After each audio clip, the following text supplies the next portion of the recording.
Rodrigo Pacheco, em evento, manda recado direto pro STF. E o melhor ainda, falou, não tem que se meter, não tem que revisar nada o STF.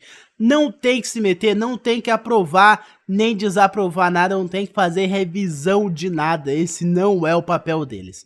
Podemos dizer que pela primeira vez no nosso país, alguém está finalmente colocando o STF no seu devido lugar e mostrando a eles que eles não são imperadores, muito menos deuses do Brasil, cara. Vamos ver agora o que o Pacheco falou.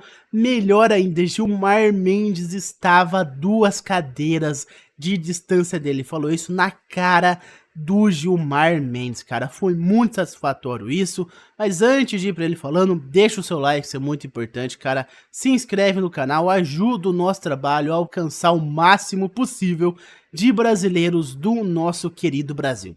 Agora, vamos ver o Pacheco mandando a real na cara do Gilmar Mendes, mostrando que o STF não é onipotente.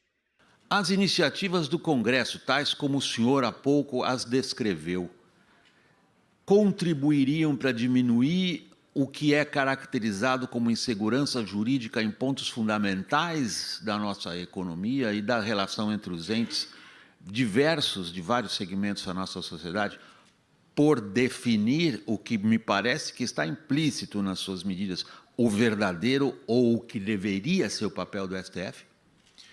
Bom, primeiro, acho muito importante destacar que o Brasil, no atual estágio em que se encontra, é fruto de acertos e desacertos, e nenhuma instituição e nenhum poder tem o monopólio dos acertos, nem a responsabilidade dos desacertos de forma exclusiva.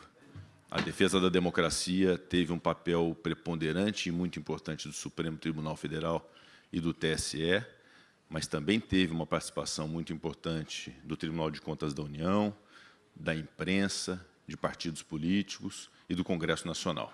Foram diversas medidas do Congresso Nacional para se enfrentar negacionismo, para garantir vacina, para garantir recurso a estados e municípios, contra a política armamentista, em defesa da democracia e do próprio Poder Judiciário e da Justiça Eleitoral, que partiram do Senado Federal.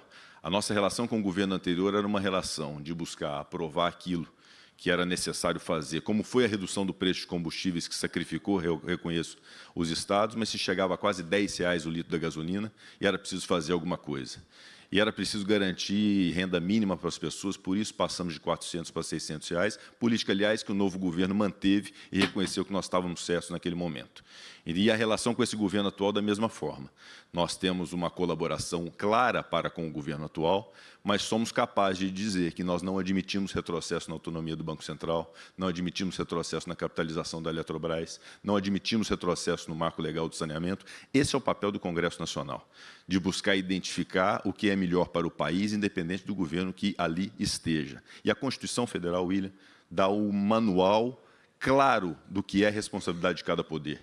A Constituição Federal, que foi concebida pelo Poder Legislativo, porque é o poder legitimado pelo voto popular de 594 parlamentares, é o caminho para nós identificarmos que ali, como primeira instituição reconhecida, é o Poder Legislativo, com a sua existência, a sua organização e suas atribuições, e, igualmente, o Executivo e o Judiciário. A Constituição define o papel de cada qual.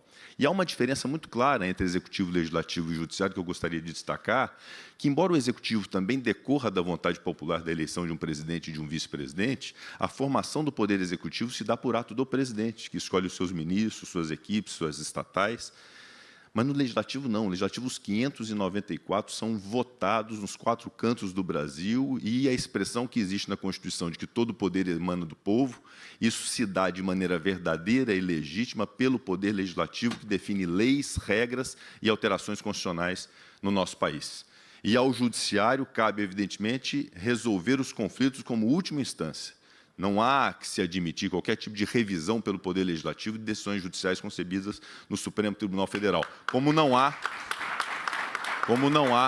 a mínima possibilidade de se permitir ao Supremo Tribunal Federal ou qualquer instância judiciária que formate as regras e as leis do país, porque isso cabe legitimamente ao Poder Legislativo brasileiro.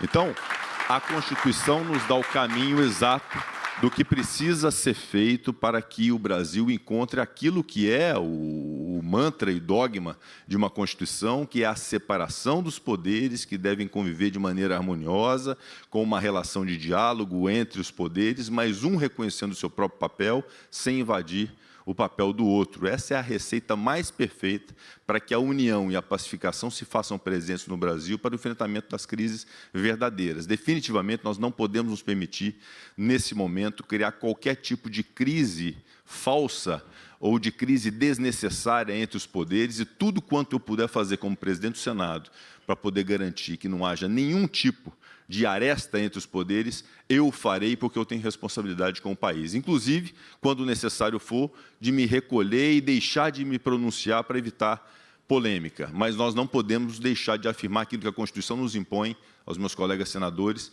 que é o Congresso Nacional o dever de zelar pela atividade legislativa, porque isso exclusivamente nos cabe por uma razão simples. Nós somos votados e eleitos pelo povo brasileiro.